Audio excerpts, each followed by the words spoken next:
Hai teman Midu, kembali lagi sama aku Kak Dita dan masih bersama Kak Inyo. Halo teman Midu. Nah, sebelum kita membahas nih apa yang mau kita lakukan hari ini, jangan lupa follow Instagramnya Midu di midu.id. Di follow ya teman Midu.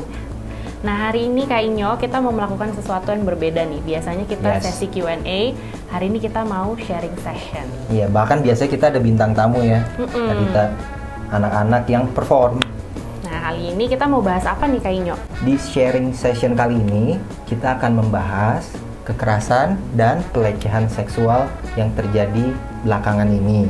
Kan kita tahu bahwa kekerasan dan pelecehan seksual ini belakangan ini marak terjadi di kehidupan sehari-hari, dimanapun itu, bahkan di kendaraan umum dan di institusi pendidikan. Nah, ini kenapa bisa terjadi sih Kak Dita? Iya benar banget Kak Inyo, kalau kita lihat nih sekarang di sosial media sedih banget ya ngelihat banyak banget terjadinya pelecehan seksual dari mulai orang dewasa sampai bahkan sekarang udah ke institusi pendidikan nih, jadi sampai ke anak-anak kecil yang jadi korbannya.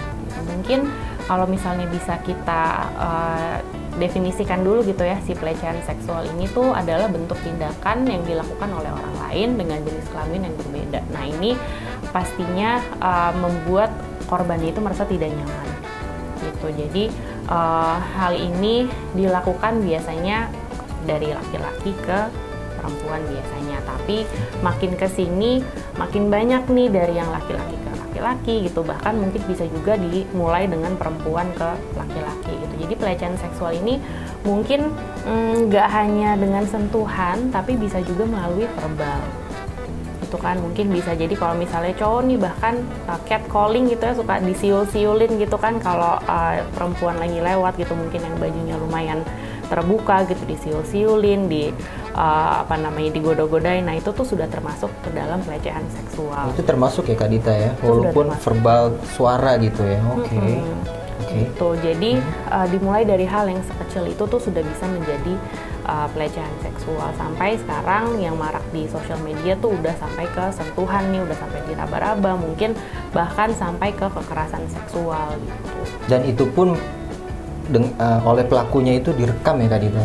Iya, ada yang direkam, ada yang memang korbannya yang mungkin merekam gitu ya, ketika kalau lihat di sosial media waktu itu pernah marak terjadi di kendaraan umum gitu ya. Direkam sama korbannya gitu, jadi kayak instead of dia ask for help, dia kayak ngerekam. Itu kayak bentuk, kalau menurut aku sih itu bahkan kayak bentuk dimana korbannya tuh udah merasa helpless banget sih gitu. Jadi kayak dia tuh nggak tahu harus apa, nggak tahu harus bertindaknya seperti apa, harus mengadunya kemana gitu. Jadi dia hanya bisa merekam dan akhirnya diunggah di sosial media. Usaha terakhirnya adalah untuk merekam kejadian tersebut sebagai bukti. Betul. Nah, ada kejadian kekerasan seksual ini tuh kalau misalnya mau kita lihat dari datanya ya, sebenarnya tuh udah banyak banget nih terjadi. Gitu. Bahkan terdapat mungkin lebih dari 60-an kasus kekerasan seksual. Luar biasa. Itu dari kurun waktu 2015 sampai 2021 teman Midu. Betul, dan bahkan di Januari sampai Juli 2022 itu terdapat 12 kasus kekerasan seksual di sekolah. 12 Kak Dita. 12. Januari sampai Juli kita hitung. 2022 tahun ini nih. Tahun ini Februari, Maret, April, Mei, Juni, Juli. 6 bulan. Dalam 6 bulan 6 itu bulan 12 kasus. Ini yang ketahuan ya. Iya. Ini yang ketahuan, yang mungkin yang viral di sosial media. Mungkin di luar itu masih banyak nih korban yang nggak tahu nih harus apa ketika dia menjadi korban pelecehan atau kekerasan seksual. Ini bisa jadi concern yang sangat besar sekali sih gitu, karena seharusnya dimulai dari anak-anak sampai kita sudah dewasa tuh kita harusnya udah tahu apa yang harus kita lakukan ketika ada orang yang melecehkan kita secara seksual atau bahkan sudah melakukan kekerasan secara seksual. Oke Kak Dita, mau tanya, kalau itu apa sih yang men-trigger pelaku untuk melakukan tindakan pelecehan tersebut? Apa sih Kak Dita? Pastinya untuk pelakunya ini dia tidak mendapatkan pendidikan seksual yang cukup ya dari masa kecilnya gitu. Jadi dia nggak tahu nih batasan-batasan mana sih yang boleh dilakukan terhadap lawan jenis atau bahkan terhadap orang lain gitu ya, nggak harus lawan jenis gitu. Jadi Dia mungkin bisa jadi masih penasaran, atau bisa jadi kalau misalnya mau dikaitkan dengan budaya, dengan budaya kita, budaya timur ya gitu. Mungkin kalau di Indonesia sebagian besar budayanya patriarki gitu ya. Jadi kalau untuk yang pelakunya adalah laki-laki, dia merasa dia punya power. Superior ya Kak Dita? Dia superior. Jadi menganggap bahwa dia bisa melakukan apa saja, dan karena perempuan yang posisinya adalah lebih submisif, jadi dia pasrah nih gitu. Jadi mungkin itu yang tertanam for decades gitu ya di Indonesia gitu. Yeah. Jadi kayak perempuan ya udah cuma bisa pasrah aja gitu, sementara laki-laki merasa ya udah dia bisa melakukan apa aja yang dia mau gitu kan. Dan terus perempuan tidak dibekali juga pendidikan yang cukup untuk dia bisa tahu apa yang harus dia lakukan ketika batasannya itu dilanggar gitu, seperti misalnya disentuh gitu, atau misalnya ketika di catcalling gitu kan. Itu kan sebenarnya dia harus paham bahwa itu tidak boleh nih terjadi sama aku gitu, aku harus melakukan sesuatu gitu. Jadi it's either si pelakunya atau korbannya, masalah intinya itu adalah kurangnya pendidikan seksual dari kecil. Makanya teman Mindu, pendidikan itu sangat penting, jendela dunia.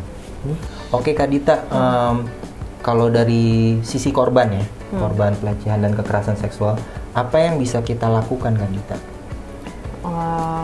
Kalau misalnya kita reflect dulu nih ke yang terjadi sekarang, banyak korban yang merasa takut untuk melapor, takut untuk cerita karena malu gitu ya. Jadi biasanya nih di budaya kita, bahkan ketika ada yang melaporkan bahwa dia adalah korban pelecehan atau kekerasan seksual, itu malah diperolok gitu kayak, atau bahkan disalahkan, atau misalnya kita bisa bilangnya victim blaming gitu ya. Misalnya perempuan yang bajunya lumayan terbuka, ketika dia dilecehkan secara seksual gitu ya, biasanya tuh malah disalahin tuh, ya salah sendiri, misalnya kamu pakai bajunya terbuka memancing untuk digodain gitu. Kamu kan. yang ngundang sih, biasanya gitu. Nah, kamu yang ngundang sih gitu. Jadi ya udah terima aja gitu. Padahal kan seharusnya tidak seperti itu ya. Betul, gitu. Walaupun bagaimanapun kondisi pakaiannya, seharusnya pelecehan seksual itu tidak boleh terjadi. Bahkan nih kalau dari datanya, pelecehan seksual itu tidak hanya terjadi kepada wanita yang bajunya terbuka, bahkan angkanya itu lebih tinggi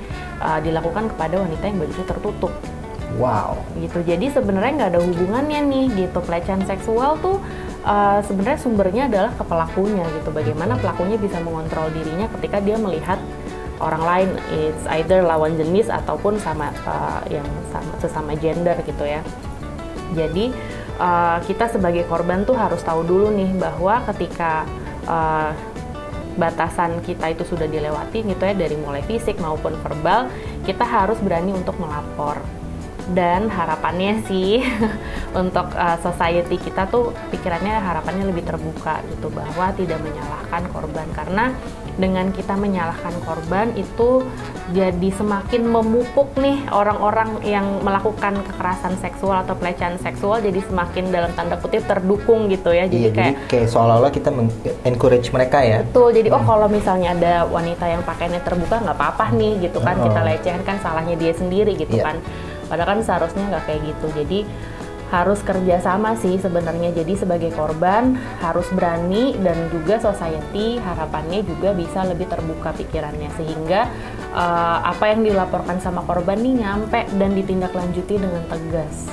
Oke Kak Dita, apa yang bisa kita lakukan untuk mencegah pelecehan seksual, kekerasan seksual seperti ini ya?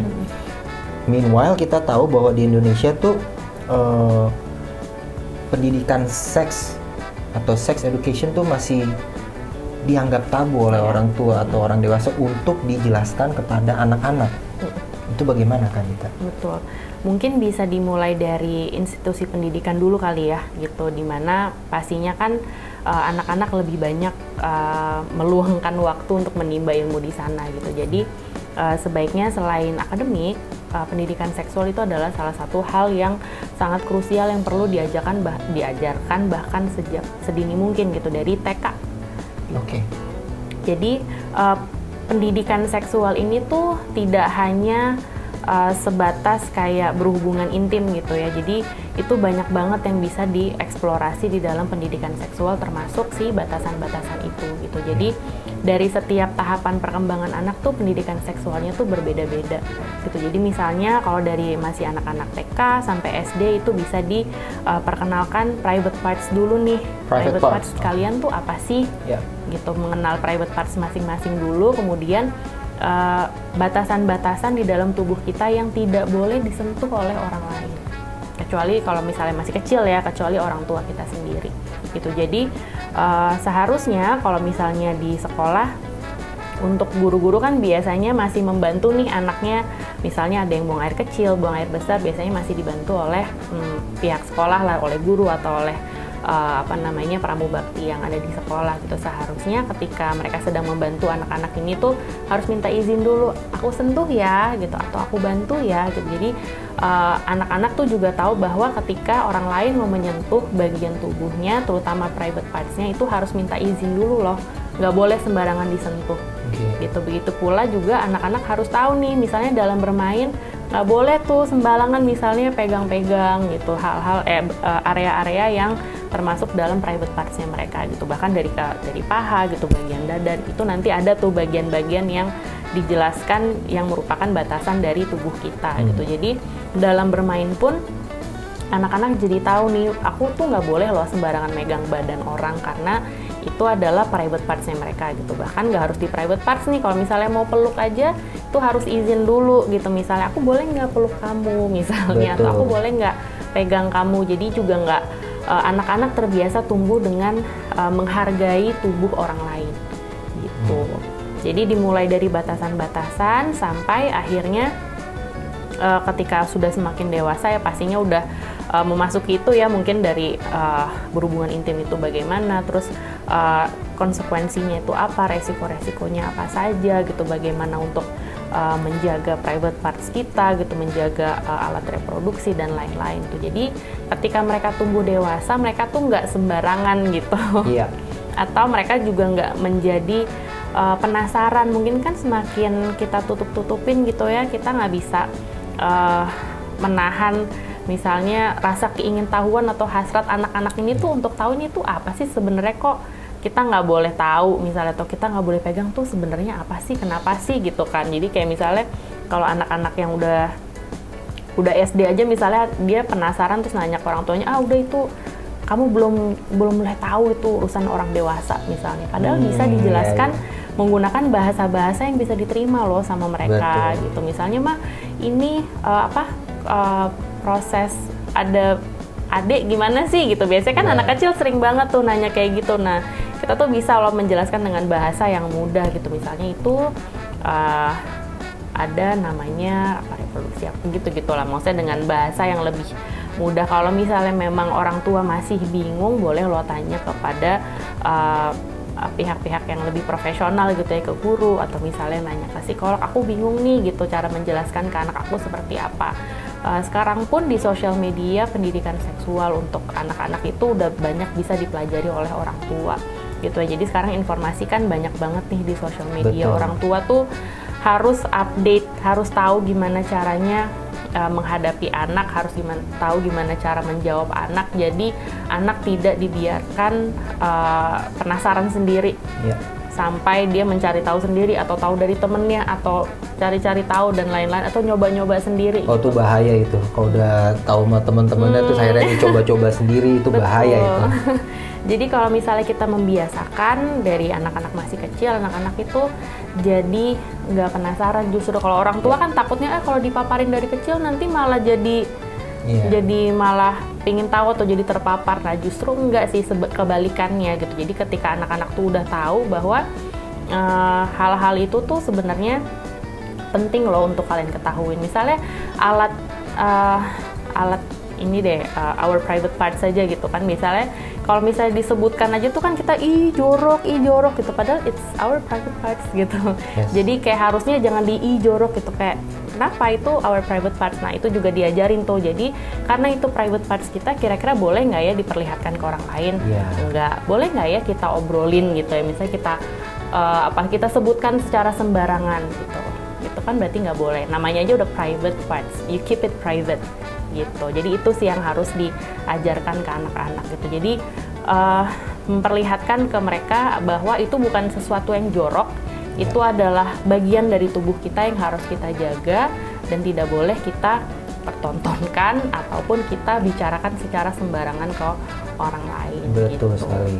Oke teman Midu, apabila teman Midu menemukan kesulitan untuk menjawab pertanyaan sekitar sex education yang ditanyakan oleh anaknya teman Midu bisa bertanya langsung via direct message Instagramnya Midu di @midu.id dan kami tim Midu akan menjawabnya untuk teman Midu.